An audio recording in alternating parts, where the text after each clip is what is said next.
देखिए, पूरे देश में इस बात की चर्चा रहती है कि जब प्रदेशों की बात आती है तो बिहार को पिछड़ा प्रदेश के नाम से जाना जाता है।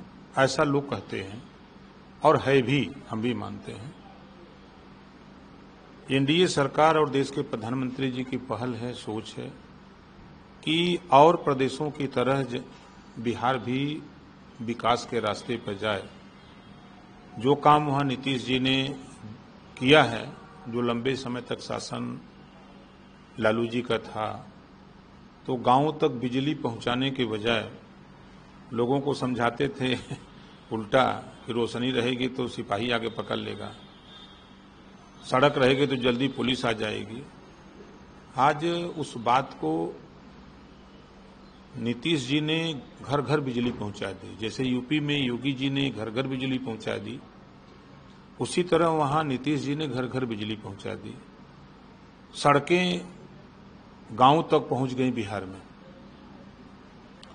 जो बिहार में दहशत था लोगों के मन में, गुंडागर्दी थी, रंगदारी टैक्स वसूले जाते थे लालू जी की सरकार में, उस पे नीतीश जी ने विराम लगा दिया।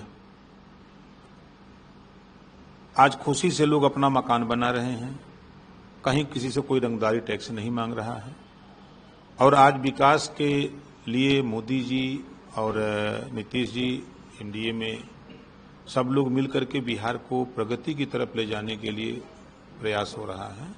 तो ये बात ना कांग्रेस को समझ में आती है और न आरजेडी को समझ में आ रही है। आज भी वहां बसने के लिए लोगों के पास बहुत से ऐसे गरीब हैं जिनके पास बसने के लिए जमीन नहीं है। ये बात ना तो आरजेडी के नेताओं को समझ में आती है न कांग्रेस को। देखिए, पूरे देश में इस बात की चर्चा रहती है कि जब प्रदेशों की बात आती है तो बिहार को पिछड़ा प्रदेश के नाम से जाना जाता है। ऐसा लोग कहते हैं और है भी, हम भी मानते हैं। एनडीए सरकार और देश के प्रधानमंत्री जी की पहल है, सोच है कि और प्रदेशों की तरह बिहार भी विकास के रास्ते पर जाए।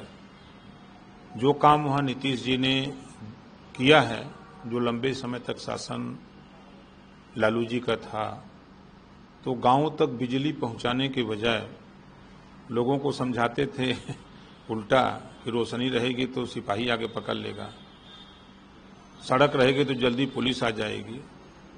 आज उस बात को नीतीश जी ने घर घर बिजली पहुंचा दी। जैसे यूपी में योगी जी ने घर घर बिजली पहुंचा दी, उसी तरह वहां नीतीश जी ने घर घर बिजली पहुंचा दी। सड़कें गांव तक पहुंच गई बिहार में। जो बिहार में दहशत था लोगों के मन में, गुंडागर्दी थी, रंगदारी टैक्स वसूले जाते थे लालू जी की सरकार में, उस पे नीतीश जी ने विराम लगा दिया। आज खुशी से लोग अपना मकान बना रहे हैं, कहीं किसी से कोई रंगदारी टैक्स नहीं मांग रहा है। और आज विकास के लिए मोदी जी और नीतीश जी एनडीए में सब लोग मिलकर के बिहार को प्रगति की तरफ ले जाने के लिए प्रयास हो रहा है। तो ये बात ना कांग्रेस को समझ में आती है और न आरजेडी को समझ में आ रही है। आज भी वहां बसने के लिए लोगों के पास बहुत से ऐसे गरीब हैं जिनके पास बसने के लिए जमीन नहीं है। ये बात ना तो आरजेडी के नेताओं को समझ में आती है न कांग्रेस को। अगर आप ये वीडियो YouTube पर देख रहे हैं तो हमारे चैनल को सब्सक्राइब कर बेल आइकन दबाएं और Facebook पर देख रहे हैं तो हमारे पेज को लाइक करें।